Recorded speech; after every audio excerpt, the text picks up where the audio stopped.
नमस्ते दोस्तों, मैं अमृतलाल मिस्त्री। आज मैं जो वीडियो लेके आया हूँ उसमें हम ये जानेंगे कि आप फाइनेंस एंड एडमिनिस्ट्रेशन मैनुअल जो एनजीओ, ट्रस्ट या एनपीओज़ में होता है वो किस तरह से हम प्रिपेयर करें, बिल्ड करें फ्रॉम स्क्रैच, मतलब स्टार्टिंग से लेके एंड तक वो कैसे बिल्ड करें। तो वो उसका जैसा कि आप देख रहे हैं, ये सेकंड स्लाइड है। तो यहाँ पे मैं बताना चाहूँगा, जैसे आपको पहले मैं कुछ इंस्ट्रक्शन से वाकिफ़ कराना चाहूँगा। जैसे आप एक जो ब्लैंक वर्ड फाइल है, एमएस फाइल, वो ले लेंगे तो उसमें आप अपने ऑर्गेनाइजेशन का लोगो इंसर्ट कर दीजिए। फिर आप अपना जो एफएम आपका, जो आपकी कंपनी एनजीओ जो है उससे अलाइन कैसे करें, उसके पर्पस, मिशन और विज़न से वो आपको एक स्ट्रक्चर बनाना होगा। फिर उसमें आपके ऑर्गेनाइजेशन में जो ग्लोसरीज़ है, टर्म्स जो आप टर्मिनोलॉजी जो यूज़ करते हो आप, एब्रीविएशन, वो आपको देखना होगा। वो आपको एक पेन और किताब लेके उसको नोट डाउन करके वो उस तरह से इसमें लिखना होगा। फिर आप उसको वर्ड फाइल में आप अपने हिसाब से उसको ढाल सकते हैं। और फिर नेक्स्ट है जैसे ऑर्गेनाइजेशन चार्ट्स। जो ऑर्गेनाइजेशन का चार्ट्स में आप देखेंगे कि जो हायरार्की है ऑर्गेनाइजेशन की वो किस तरह से है आपके ऑर्गेनाइजेशन में, वो आपको हायरार्की वाइज पूरी सेट करनी है। जैसे कंपनी में पहले बोर्ड ऑफ डायरेक्टर्स है, फिर सीईओ है, सीएफओ है, उसके नीचे जैसे मैनेजर्स है, फिर प्रोजेक्ट मैनेजर्स है, प्रोग्राम कोऑर्डिनेटर है, इस तरह से जैसे प्रोग्राम एग्जीक्यूटिव है उसके नीचे। जैसे पूरी ये आपको चार्ट्स ऑफ अकाउंट्स, ऑर्गेनाइजेशन का चार्ट्स उसमें आप स्टार्टिंग में जैसे दे सकते हो। उसके साथ हम बात करेंगे जैसे लीगल स्टेटस ऑफ ऑर्गेनाइजेशन की। फिर नेक्स्ट है अकाउंटिंग सिस्टम, जिस पे ये मैनुअल जिसके लिए हम बना रहे हैं, मेन अकाउंटिंग सिस्टम क्या है। फिर एफसी और इंडियन, जैसे फॉरेन करेंसी की बुक मेंटेन हो रही है, इंडियन बुक मेंटेन हो रही है। फिर चार्ट्स ऑफ अकाउंट्स क्या है। चार्ट्स ऑफ अकाउंट्स में आपका जो जनरल लेजर है, सब लेजर क्या हो गए, उसके जो नॉमेनकल्चर्स है, कैटेगरी है, क्लासिफिकेशन है, ये स्लाइड में हम इस बात करें। तो नेक्स्ट स्लाइड लेते हैं। जैसे थर्ड स्लाइड देख रहे हैं तो वो बहुत इम्पोर्टेंट पार्ट है राइटअप्स का। यहाँ पे आप अपने जो आपकी जो प्रोसेस है, स्ट्रेटेजी है, वो प्लान आउट करेंगे। जैसे मैं एक एग्जांपल के तौर पे बोलूँ, जैसे सैलरी है तो आप सैलरी किस दिन पेमेंट करते हो, उसके पहले क्या प्रक्रिया रहेगी। जैसे एचआर से आपको जो डेटा है अकाउंट्स के पास जाएगा, फिर वो चेक होगा, चेक होने के बाद वो जो सीएफओ है या ईडी है उनके अप्रूवल के लिए जाएगा, जो एचआर हेड है उनके लिए अप्रूवल के लिए जाएगा। क्या तारीख को अटेंडेंस आपके पास आएगा, उसके बाद वो पेमेंट कब होगा, ये सारी प्रक्रिया होती है सैलरी प्रोसेस में। वैसे ही आपको लिखनी पड़ेगी आपकी प्रक्रिया फिक्स्ड असेट्स परचेस के बारे में, या डेप्रिसिएशन मेथड के बारे में, या जो ट्रैवल रीइंबर्समेंट आप दे रहे हो, प्रोग्राम मैनेजर हो या एग्जीक्यूटिव डायरेक्टर हो या कोई कंसल्टेंट हो, इस तरह से सारी आपको नोट डाउन करनी पड़ेगी। आपको अपने स्टेप खुद बनाने हैं, तब जाके ये एफएम बनेगा। और यहाँ पे हम देखेंगे कि एग्जिबिट्स में आप सारे जो डॉक्यूमेंट, अकाउंट्स और एडमिन को लेके जो डॉक्यूमेंट्स होते हैं, जैसे पेमेंट, ट्रैवल से रिलेटेड जो एक्सपेंस शीट्स है उसके फॉर्मेट्स है।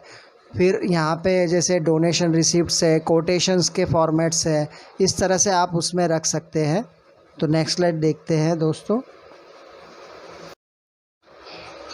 अगर मैं बात करूं कि एफएम क्यों चाहिए, क्यों ज़रूरी है ऑर्गेनाइजेशन में, तो जैसे देखोगे कि अभी किसी को एडवांस, कोई एडवांस लेने आता है तो एडवांस की क्या लिमिट रहेगी, कितना एडवांस हम स्टाफ को दे सकते हैं, या कोई कोटेशन बन रही है तो वो कोटेशन की क्या लिमिट है, या कोई साइनिंग अथॉरिटीज़ है तो वो कितने कितने हज़ार तक के बिल्स को साइन कर सकती है एक अथॉरिटीज़, और उसके लिमिट से ज़्यादा कौन कितने जो अथॉरिटीज़ है वो साइन करेगी। तो बहुत सारे ऐसे सवाल होते हैं, जैसे किसी को कुछ कोई भी प्रोक्योरमेंट करना है या असेट्स लेनी है, ख़रीदनी है, तो परचेस रिक्वेजिशन क्या क्या लिमिट है, तो ये सारी चीज़ें एफएएम में डॉक्यूमेंट रहती है। तो इसको पढ़ के, इसको समझ कर जो स्टाफ है या जो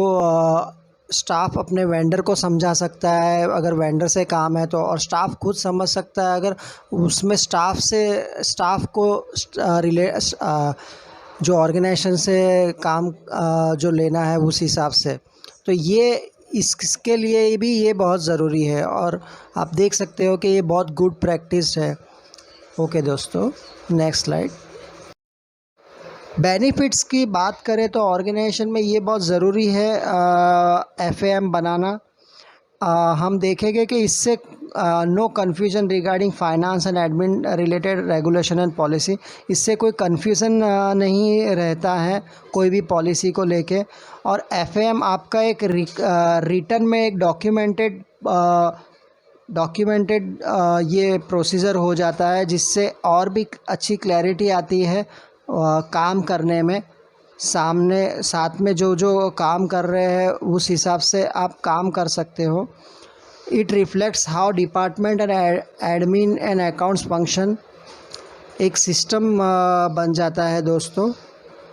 नेक्स्ट स्लाइड देखते हैं दोस्तों। ये जो एफएएम है वो स्टेक होल्डर्स जो है हमारे और जो ऑर्गेनाइजेशन के, उसके लिए भी बहुत ज़रूरी है। जैसे आपकी कोई ऑडिट हो रही है या फिर कोई फंडर आ जा रहे हैं, वो डिमांड करते हैं एफएएम का, तो आप उनको दिखा सकते हो कि हाँ, आप सारी चीज़ें आप कंप्लाई कर रहे हो।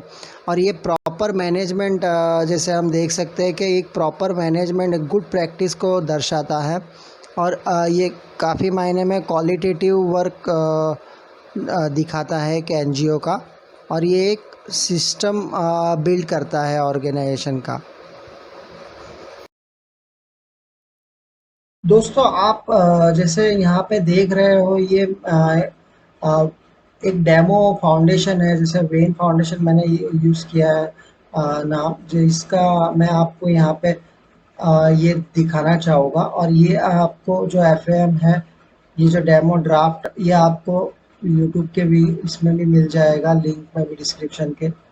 ये इस तरह से है, ये टेबल ऑफ कंटेंट, और इसके बारे में मैंने पहले ही स्लाइड्स में चर्चा कर दी है।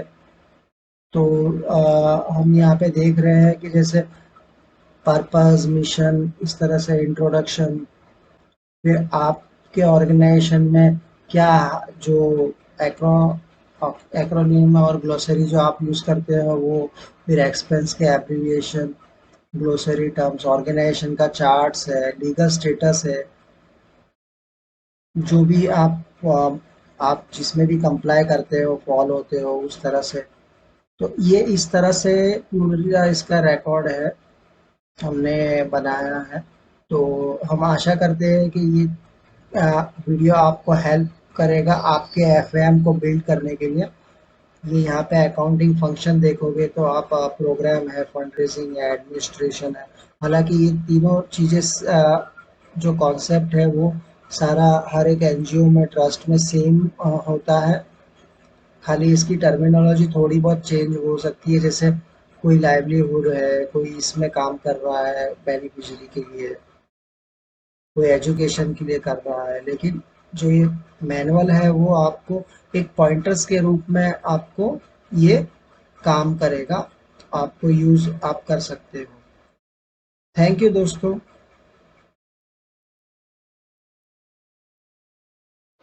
जैसा कि आपने दोस्तों वीडियो देख ही लिया होगा, आपको जो ये एफएएम है वो लिंक यहाँ पे जो यूट्यूब में आप डिस्क्रिप्शन में आप वो लिंक पा सकते हैं इस वर्ड फाइल का।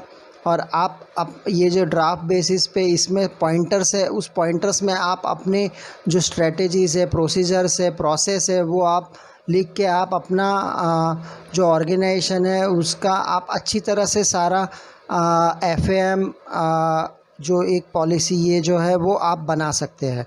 वीडियो अच्छा लगा हो तो लाइक और शेयर ज़रूर कीजिएगा। थैंक यू दोस्तों, थैंक यू वेरी मच।